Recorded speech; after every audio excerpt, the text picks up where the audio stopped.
So after 6:50 to 7 இந்த last 10 minutes என்ன பண்ணுங்க, நீங்கள் எழுதின அந்த ஹிண்ட்ஸு இதெல்லாம் பார்த்துட்டு you can recall what ever study நீ என்ன பண்ணுறீங்களோ இந்த ரீகாலிங் டெக்னிக் தான் வந்து நிறைய சக்ஸஸ்ஃபுல் ஸ்டூடெண்ட்ஸ் வந்து ஃபாலோ பண்ணுறது.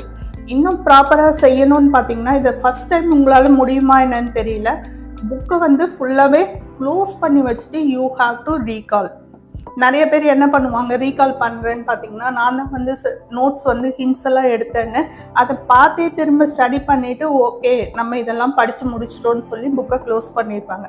அடுத்த நாள் யோசிச்சு பார்த்தீங்கன்னா உங்களுக்கு வந்து ரீகால் ஆகாது.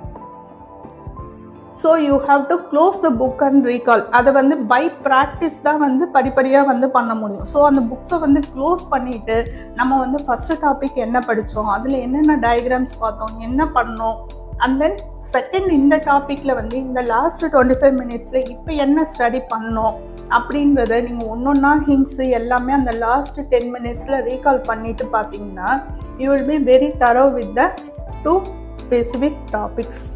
நீங்கள் முடிச்சுட்டு நீங்களே யோசிச்சு பார்க்கலாம், நம்ம இந்த 2 hours வந்து எவ்வளோ எஃபெக்டிவாக யூஸ் பண்ணியிருக்கோம், நம்ம வந்து